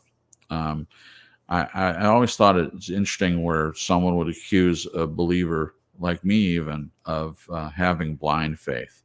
Well, I beg to differ. I don't believe my faith is blind at all. I feel like I have had experiences. It's not just reading the Bible, or other situations where I read something and I feel like I know it and understand it, and someone accuses me of not being in reality because I believe something that they don't agree with. To me, it's very much based on my own experience, my own knowledge, what I read and what I understand, and what I experience. So to me, it's not a blind faith. I'm not just deciding to, even though I don't see anything, I don't experience anything, I just read it and accept it. That's not the way it is for me. It's not a blind faith. But the point is, I believe my faith is in reality, and I like what he says here. So the question is, what is your response when a person says that you have not shown them loyalty? That's the next one. What is your response when a person says that you have not shown them loyalty? Is loyalty important to you? Nez, we talked a little bit about this. I think it was last week, but how do you want to answer this one? What's your response when a person says that you have not shown them loyalty? Is loyalty important to you? I think it depends on the situation. There's sometimes what people consider disloyalty in their eyes may not be intended as such on your side of things, or Right. the other way around. I think people have varying levels of what they think loyalty is, but again, we all have different criteria, I'm sure. But there's still a foundation of of loyalty that's, I think, is across the board, where you're not actively, demeaning or putting the other person down or being disrespectful to them behind their back. Right. Exactly. So, Thank you. Glenn. I would be asking that person a question which would be, please explain what you mean and give me the circumstances. Yeah. Because as Ned said, there's a very, once again, another broad brush. Yeah. Because it's like these things that we've discussed before, I can't see anyone here deliberately goes out of their way to be disloyal. No. But I know some people's idea of loyalty is way different from mine. Yeah, right. And I know some people who have what I'd call selective loyalty when it suits them. Right. Oh my gosh, yes. Yeah, well, that makes me pretty uncomfortable when people aren't consistent, to be honest. So my response is, I'm guarded when someone says that, but not to the point where I won't listen to what they have to say. Yeah. Is loyalty important? Yeah, I think it's very important. But once again, I mean, you don't want to sacrifice. Like, okay, in any relationship, you have I would imagine that you have an expectation in a sense that someone's going to be loyal in this relationship in many ways. Yeah. But that doesn't mean you're expected to sacrifice your opinion, right, just to be so-called loyal to a person. No. I think loyalty can be, your loyalty to them, to another person, is about you telling them the truth. Yeah. Wow. So, not necessarily about what you've done wrong. Yeah. Right. And sometimes when you're telling the truth to someone and they don't like what you're saying, then they're going to count that as disloyalty. Sorry, I just wanted to throw that in there. Yep. No, don't be sorry. No, great. Good. Yeah. Love it. It's funny you mentioned before I answer, when this comes up, I ask them to explain, so that you understand that. I used to do that with my mom. She used to get really upset. She'd bring something up about an attitude or something I'm doing, and then I would say, "Can you give me an example?" And that just really lit her up. Why do I have to have an example? She thought that I was trying to divert her somehow by asking her to come up with an example of my behavior so I knew what she was talking about. And I really wasn't. I wasn't trying to manipulate her. I wanted an example, and sometimes she couldn't think of one. Now, I felt like sometimes she would just bring something up. I don't know if it was something that she dealt with one of her clients or whatever. And maybe she wasn't. Maybe there were things that she was reacting to, but she just couldn't come up with an example. It just made me think of it. It just seems like asking someone for an example is a good thing. You're wanting them to illustrate to you how you're behaving in the way that they're talking about, and they can't think of an example. Anyway, just made me think of that. So I mentioned betrayal. I don't react well to betrayal, and that's what's at the core of it to me. Is I'm a loyal friend. I'm loyal to other people, and I want the same thing. Yeah, I want, in a friendship, it's important to me that I know I can count on that person. And when it's not there, when I feel like someone betrays loyalty, I do react violently, not physically. I just I don't like it. It hurts. It hurts more than a lot of things hurt. And again, because I feel like I'm a loyal person and I've been there for them. I'm there when they need me. And so if they're not there for me when I need them, I feel like it's a breach in etiquette, at least. Loyalty is very important. Now, having said that, I told the situation with the job, I've been loyal. I mentioned continuing to come work for my dad, thinking it was loyalty to my dad. And it was loyalty to my family, but it was hurting me every single time. It was hurting me because there was this proving, and there was this role that they've given me, and I felt like when I was close to them, I had to play that role before I understood that that's what I was doing. Where when I went other places and I didn't know anybody, I did very well. It took me a long time to understand that. So what seems like loyalty can be misguided, and just as Glenn said, I'm saying it a different way, but if your loyalty to someone or something is causing you to set aside parts of yourself or deny who you are as a person, or what you believe and what you accept to be true, uh, is it worth it? I mean, you have to decide that for yourself, but for me, it's not. I'm not going to be loyal to a job when they're not loyal to me.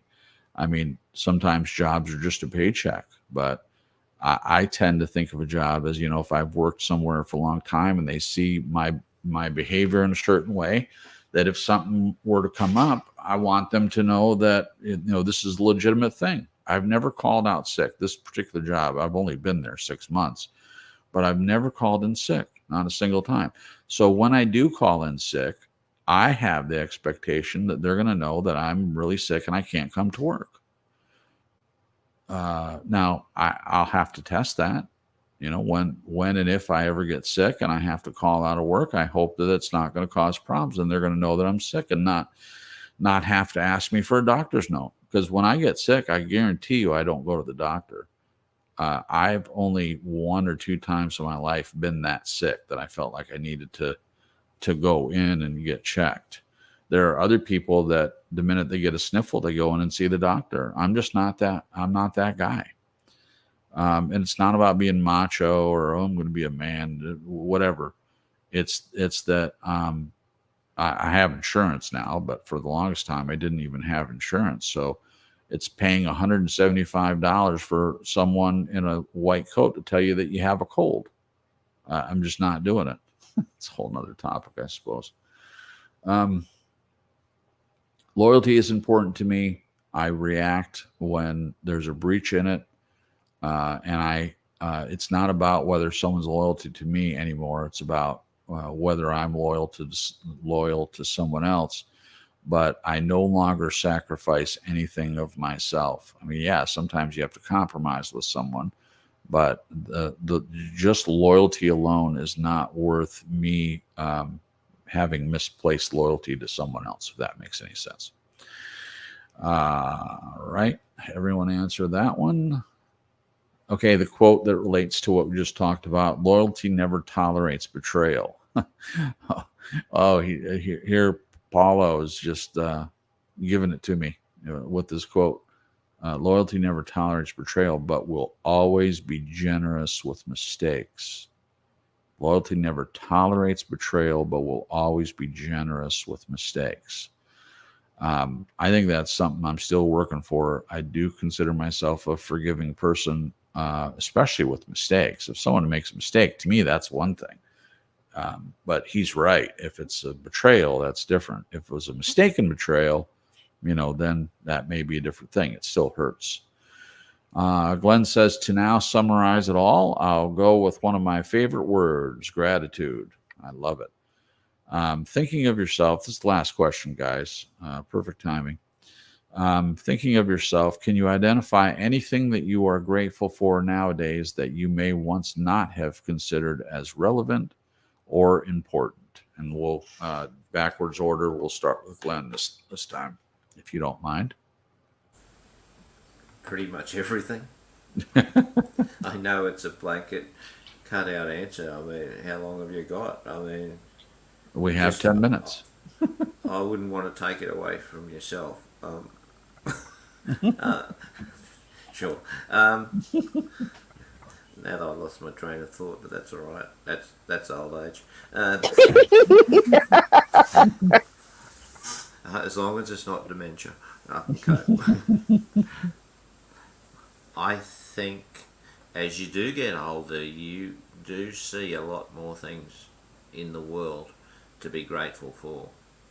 And I think you also see a lot more in other people that they aren't grateful. It's very in your face. So by looking at the example of other people, you get to think, geez, I don't think like that. I don't think like that. So specifics. I've always considered health as very important. Yeah. I think just look, it's really just it is really everything. Just that you can wake up in the morning Yeah. and feel good. I mean, that's a huge start. Yeah. Like, and I think I just tend to compare it with what I see other people have to deal with, and I think, my goodness, Oh how my would gosh. I think, hang on, I need to turn this around. Don't complain. Right. Be thankful, because you only have to go 100 feet to find someone who's way worse off than you are. Oh yeah. Sometimes not even 100 feet. Yeah, exactly. Go to if you ever if you I've always said to people when I if and I can be a bit out of order. If someone just happens to be way over the top, whinge, I say, why don't you take a visit to the Children's Cancer Ward? Yeah. I mean, there's Exactly. nothing that you can. I guarantee if any one of us have gone there, that Yeah. you won't come away with a new sense of humility Yeah. at the same time that you're absolutely crying your eyes out Yeah. at the bravery of those kids. So Yeah. yeah, it's it's emotional to even think about it. No, Uh, no. I agree with you, and I've experienced this up close and personal. When I was about 12 years old, my dad had gone to this church. It was about an hour away, and he knew this family, and uh, they had a kid who was my same age, and he had cancer, and he was bald. And I didn't understand when I first met him. His name was Barry, and we struck up a friendship. And it was a little weird that he didn't have any hair, but I didn't care. And we were playing and stuff. And then we went over to their house for dinner. And on the way over there, they told me that he had some kind of really, really bad cancer. And it just hit me right in the heart. This kid I had been playing with, that's the reason why he didn't have any hairs. He was under treatments. I didn't really fully understand that as much as I do now, but I get it. So he was on chemo, and he had been through a couple rounds of this where they were trying to kill this thing that was killing him. And we were playing in his room, and he said, "Do you want to see my scar?" And I was like, "Sure." I mean, I didn't have any idea what he's talking about. And he lifted up his shirt and showed me this long going all the way down the front of his chest. And he'd said that they had to go in and do something with his heart, and they were trying to remove some cancer, and he had the scar. And I was speechless, and it was really, really awkward, and I was shocked by it. Had never seen anything like that before. And he seemed kind of embarrassed, and I was like so apologetic. I said, no, it's okay. I just have never seen anything like that. And he said, I'll never forget this. He said, well, I wish I hadn't showed you, because I guess he felt that like things were uncomfortable now.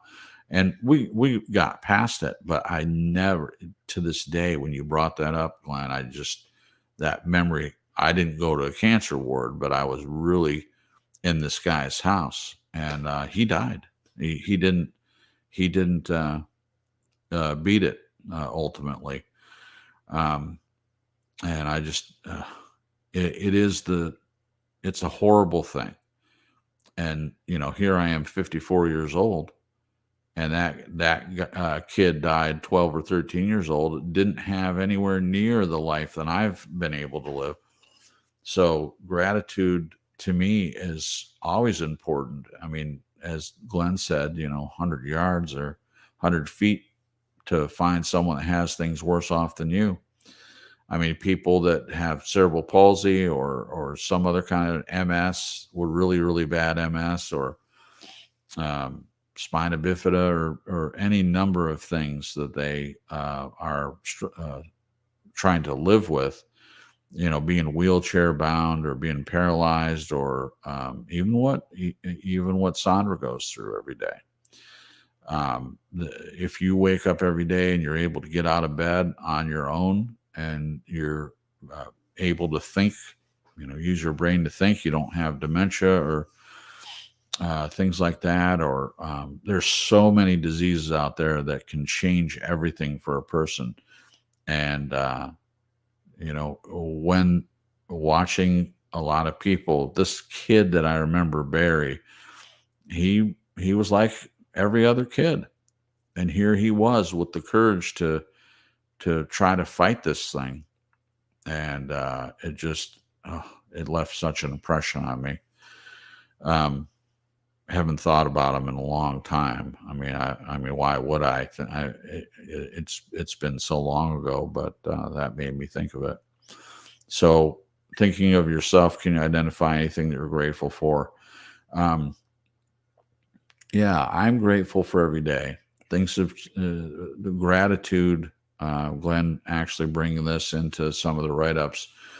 It was perfect timing for me, because I'd gone from the isolation and all of that to meeting Jen, and I learned a lot by taking care of my grandma, learned a lot about myself and a lot of benefits from that. And then thinking about all the things that I've been through since then, I truly am grateful for everything. I'm grateful to have a job. I'm grateful to have a roof over my head. I'm grateful to have the love of a very wonderful person. I'm graced by her presence every day.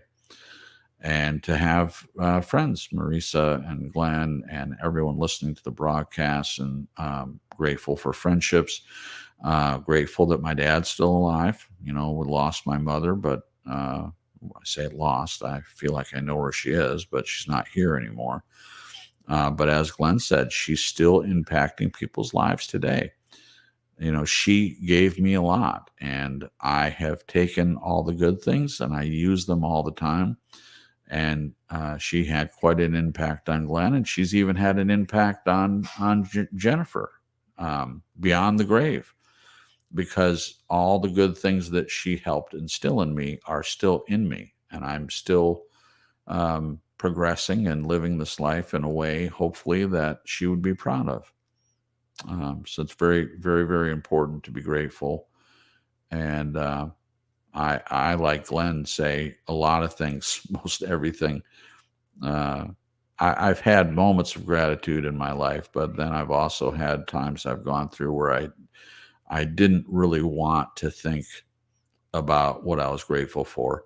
When I was a teenager or a young man, one of my not worst, but one of the things I didn't like was having Thanksgiving with the family, because I knew what they were going to do. They would go around the table and each person say something they were thankful for. And it might have just been my attitude at the time that was wrong, but I just didn't. I didn't want to try to think of. I just had a sour attitude sometimes, and certainly there were times I didn't want to be around my family.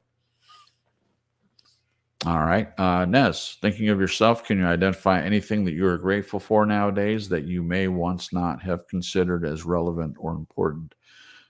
Before you begin, want to say hi to Scully's House of Thrillers. Hey, Scully, we're glad you're here. Hello, hello. Oh, look at that. Perfect timing. So my friend Joseph Franklin popped in. Joseph, it's good to see you, buddy. Welcome. It's been a while, but you're welcome. As I always say, you can come and leave early or come late and stay as long as you want, but just we're glad that you're here. It's good to see you. Go ahead, Naz. Sorry about that. I just saw those two pop in and wanted to say hello. It's okay. Hey, Scully. And Joseph Franklin. Hello, welcome. Yep. I'm grateful for a lot of things that I know I took advantage of in my lifetime. And some of those things are values and points of view. Some of those things are things, and some of those things are people. Yeah. All right. I'm working on it. Give me a minute. Oh, that's okay. I'd have to say among the most valuable would be patience and learning to do the right thing, even if it hurts you. Yeah. and and being able to get back up once you've been knocked down. Yeah. I know that I'm just grabbing things at random, but the list is so vast. I'm just, Right. again, like Glenn said, well, how long have you got? Yeah. And like he said, if you are waking up each day and you're not hooked to machines, you're not in a hospital Right. bed, you are able to go to the bathroom without anybody helping you. Yep. If you can dress yourself and bathe yourself, if you can, if you have food and shelter, if you have people in your life that you love and who love you back, then what more could you ask for? Right. And well, anyway, I won't get into the people, or I'll just get all. I'll be like, but yeah, so there's just so many things to be thankful for. I can't list them all, but there's a few. Thank you, Nez. I appreciate that. There's two more quotes, but the quote that relates to this, Paulo says, I can choose either to be a victim of the world or an adventurer in search of treasure. It's all a question of how I view my life. Glenn continues, I often hear people mention how boring and ordinary their life is. It's said in a way that suggests this is a burden they carry. Strange, is it not, that one does not hear so often from those people who suffer true adversity? It's an easy question to ask rhetorically. Why so? Well, it's rhetorical, but it really is so true that the story I told about Barry. Never heard that kid complain about anything. Never. And if it were me, I would hope I would be able to face something like that with the courage that he had. I've been sick a few times and almost died, with the operation I had on my sinuses and all that, and had a bleed and all that. And I didn't complain. I honestly can say that I was willing and ready to go out of this world and didn't leave anything behind. But to do that when you're a kid and to face death in that way with courage, I don't know that I would have done that if the shoe was on the other foot. I hope that I would have, but I don't know. Continuing, perhaps exposure to adversity of some kind is required to show us the true meaning of gratitude, and only then will we be set free. And with a quote, when you choose your attitude towards life, you can affect reality by making it better for you. Wonderful. All right. Well, guys, that's our broadcast for tonight. Thank you, Glenn, for an 8-part series. And appreciate all the work and effort and all the questions. It's been a wonderful series, and hopefully our listeners would be able to get something out of it. If you're listening to playback, thank you. Thank you to everyone who came in the chat. Hope to see you guys next Sunday. Until then, I hope everyone has a good week. And if you want to pray for Jen, for her to feel better. She's got a cold. It's not super serious, but she just doesn't feel well, so she wasn't able to be a part of tonight. But we sure do miss her, but I'm sure she'll be back again next week. Just a reminder, Glenn is not going to be here next week, and that's okay. We'll try to get along without him, but I'm sure he'll be back the week after that. And next week, I believe Nez is doing the write-up, so we have that to look forward to, and the three of us will hold it down without Glenn's presence, and we'll be anxiously waiting for the whole gang to be back again the week after that. So good night, everyone, and thank you for taking time out of your Sunday to listen to us have these conversations, and hopefully it's been meaningful to you. Glenn, will you take a minute to say goodbye to the peoples, please? Sure, I'll say good night and close with that last thing I mentioned with respect to gratitude. When I came to a place where I really did acknowledge how fortunate I was, it really did set me free to appreciate the things I do have. Yeah. Absolutely, 100%. Yeah. So I'm very grateful and thankful for all those gifts. Yeah. So Wonderful. thank you and good night. Thank you, Glenn, and thanks for putting the write-ups together for us so we can have these conversations. Ness, last but certainly not least, say goodbye to the peoples, and if you could close us out, I'd greatly appreciate it. Oh, thank you, Jason. Yes, thank you, everybody who came tonight, whether you were participating in the chat or not. And thank you to everybody who catches that replay. Wonderful write-up, Glenn. Great conversation. And yes, I missed Jen, and prayers for the dear lady to feel better real soon. It's never quite the same flow when one of us isn't here. So Isn't that the truth? it is the truth. And I just we had a good discussion, but there's just that element missing that just has become very essential to how we flow here. And long story longer, I miss Jen. So Yeah. Yeah. Lots of prayers for her to feel better. Yeah. That's And okay. yes, next week I'll be doing the write-up, and I'm thinking we're going to be talking about faith. And Glenn even said something cool in the chat tonight, that faith, pertaining to faith, it isn't just for Christians, So, but I liked what he had to say. Glenn, you might be used in my write-up next week. So, thank you, everybody who came here tonight. And God willing, we will see you next Sunday, right here on True Story Live. Have a great week. God bless and good night.